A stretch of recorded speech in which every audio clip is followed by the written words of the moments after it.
Hi, my name is Judith Offenberg. Welcome to another episode of The Lowdown. I'm here with Sarah Sackman. Sarah Sackman is a member of Parliament for Finchley and Golders Green since July 2024 and as the Minister of State for Courts and Legal Services since December 24. With a background in law and public policy, Sarah has been a strong voice on issues ranging from environmental sustainability to equality and inclusion. She is passionate about empowering Jewish communities, combating antisemitism, and fostering interfaith dialogue. Welcome, Sarah Sackman. Nice to meet you, Judith. Nice to meet you too. So, I want to begin by asking you a little bit about the Corbyn era, a time when the UK Labour Party was led by someone, Jeremy Corbyn, who oversaw one of the most challenging times in recent years to be Jewish in the UK. Someone who described Hamas and Hezbollah as friends, someone who endorsed the art of a clearly anti-Semitic mural in London, someone who took money to appear on Iranian television. The list goes on.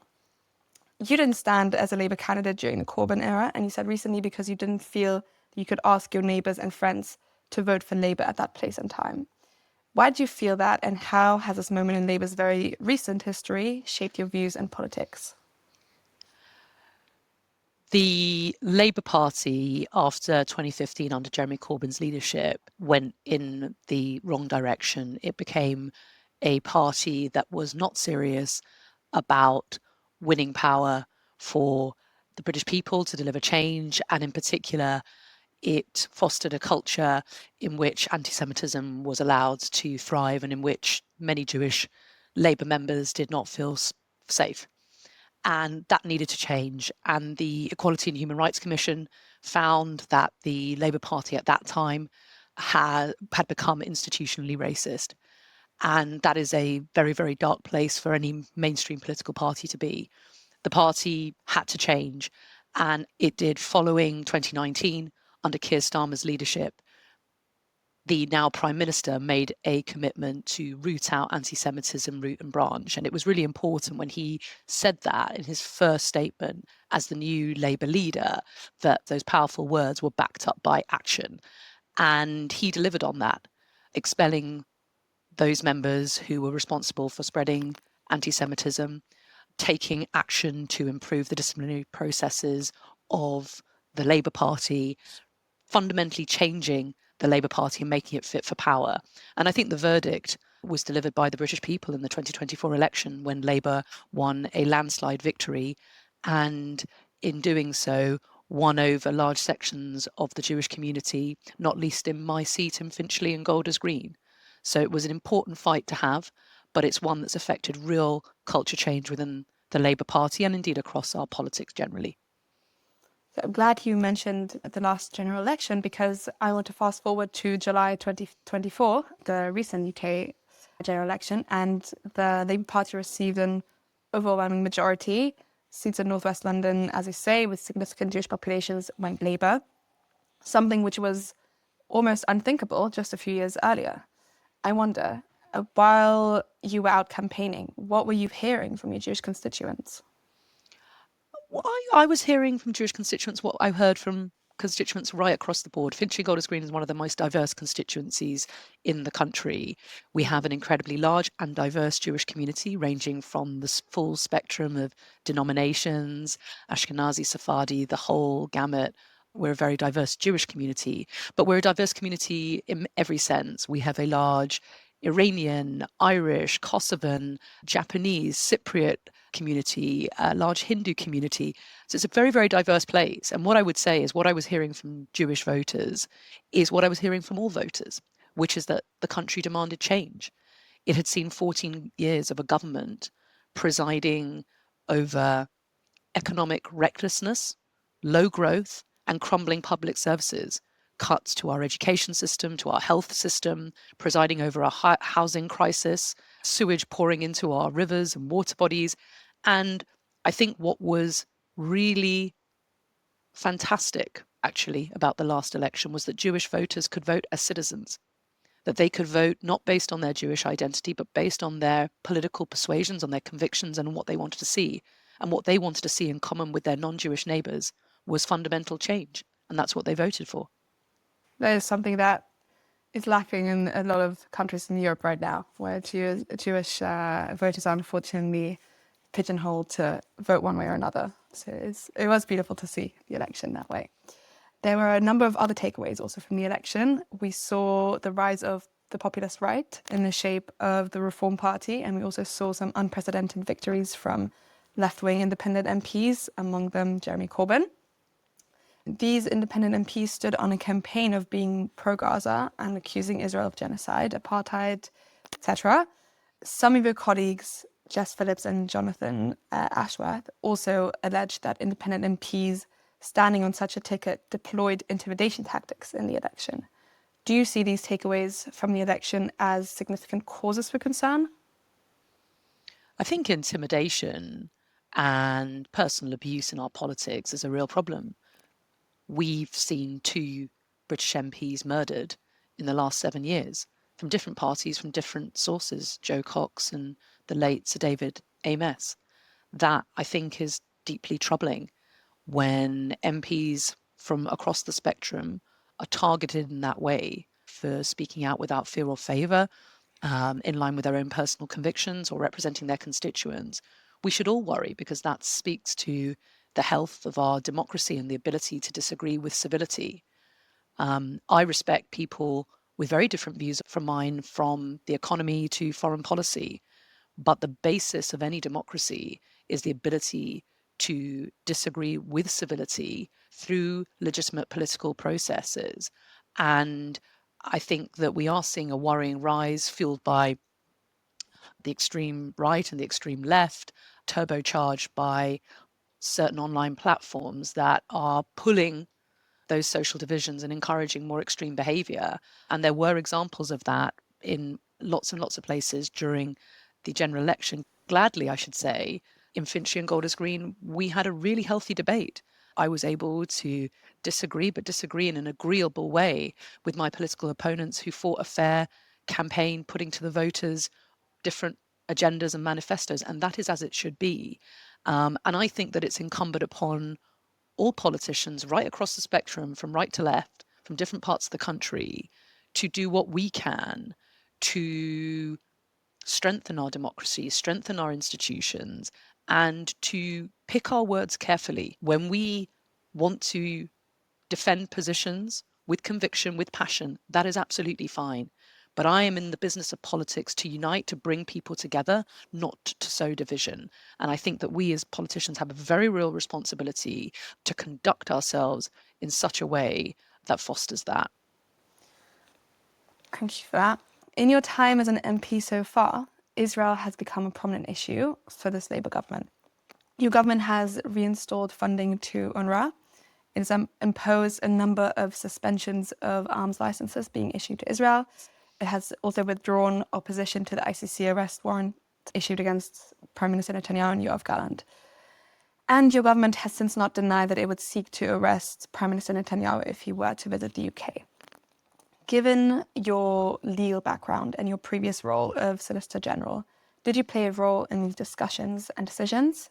And also, you wrote in an open letter to the government that your constituents were angered and disappointed in the arms ban specifically. I wonder, did you receive an answer to your open letter? So it's very clear that we have reached a point in the conflict. I think it's really important to take a step back and take stock of where we've reached in this conflict. I really welcomed the news in recent weeks of a ceasefire agreement between Israel and Hamas, and we saw last week the joyous return of 3 of the hostages, including Emily Damari, a British citizen. I've met Emily's mother, Mandy, a number of times, one of the strongest and most resilient people that I have met. Far too many lives have been lost on both sides. The massacre, the pogrom of October 7th, one of the darkest days, certainly the darkest day in my lifetime as a Jew.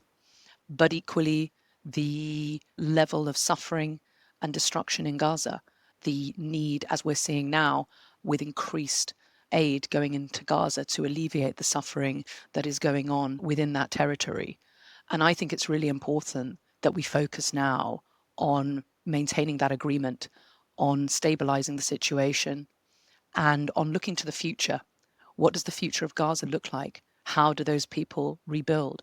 How does Israel guarantee security on its borders so that it never sees a repeat of what happened on the 7th of October ever again, and so that we reinitiate a peace process where we can talk meaningfully about a two-state solution? All of that's really important. I prefer to look at that, really focus on that. How we got here fundamentally is the result of political failure on all sides, the parties involved in the Middle East. And I think what the government has sought to do at all times in all those decisions that you refer to is to try and bring parties together, to try to ensure that aid is getting to the people that need it, to try and ensure that Israel can maintain the right to defend itself, but also to maintain the norms of international law at the same time. And I don't think that it should be beyond the parties to reconcile those different aims. But I think now, given the point we've reached in the conflict, it's so vital with this fragile ceasefire that we focus on maintaining that and looking to the future where both sides can live peacefully side by side. And maybe see the return of the remaining hostages. Absolutely, Now. absolutely vital. And it's something that myself and other MPs are campaigning for every day. I've met with those hostage families, the unbelievable agony that they are going through. And the government in this country is doing all that it can to push those diplomatic efforts. We saw a small step with the return of those 3 young women, but we have got a long way to go. And it's vital that we push for those additional phases of the ceasefire. We were waiting with a bated breath on Saturday for Absolutely. tomorrow. Wow, yeah, it's Absolutely. about to happen. Absolutely. Absolutely. Until those hostages come home, there can be no long-term lasting peace. It's a vital precondition of that. But, you know, we've seen what I regard as the first ray of light in well over a year and a half, and we've got to cling to that. I'm an optimist in politics, and that is what we need to focus on now. Very much so. Really, it was a view of light, I would say. Okay, I want to quickly transition to another place that's been very relevant, especially for our listeners, campuses.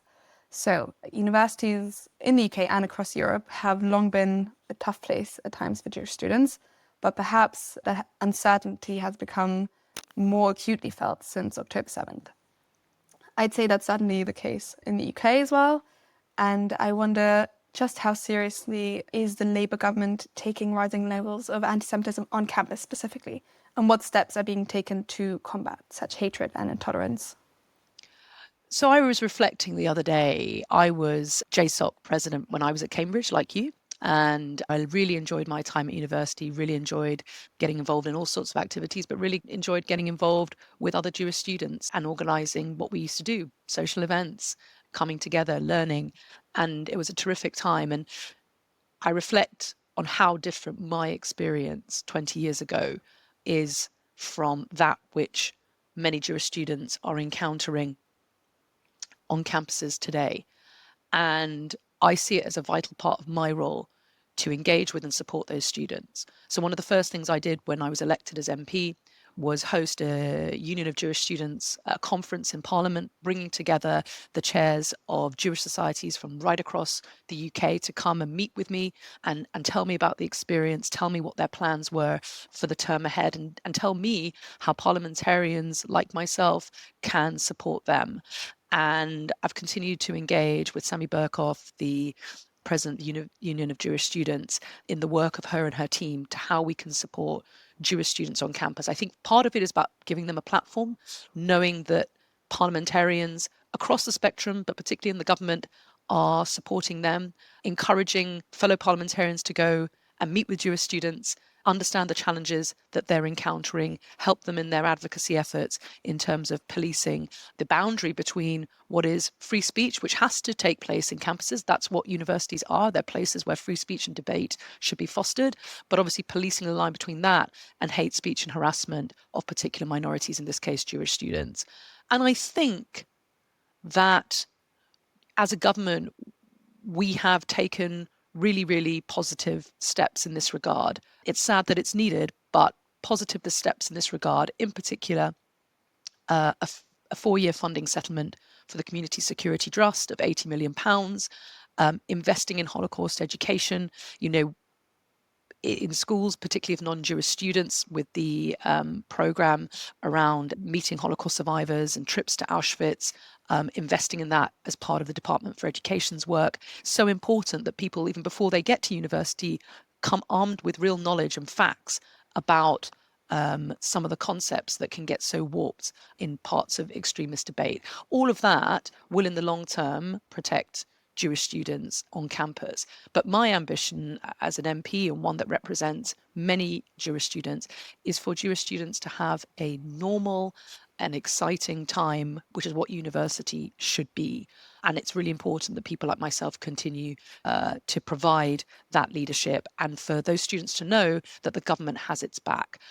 I do think it's important that whilst there have been some appalling instances of anti-Semitism on campus, and I know a lot of people feel uncomfortable with some of what's happening, but I do think it's important to say that British universities have not experienced quite the levels of unrest and extremism and hate that we've seen perhaps on some of the American campuses. And I think it's important that we keep things in proportion, and actually that we reflect on where things are being done well, where there are examples of where things are being done really well, to maintain a safe space for all minorities, including Jewish students, by university leadership. So I think it's important to recognise the scale of the problem, to offer leadership and support, but at the same time to recognise where there are good examples of good practice, which I think there are in the UK. All right, I think we are out of time. I'd like to thank you for joining us. Thanks, today. Judith. It's been lovely talking to you. It's been a pleasure. Thank you so much, and have a great rest of your week. Thank you so much.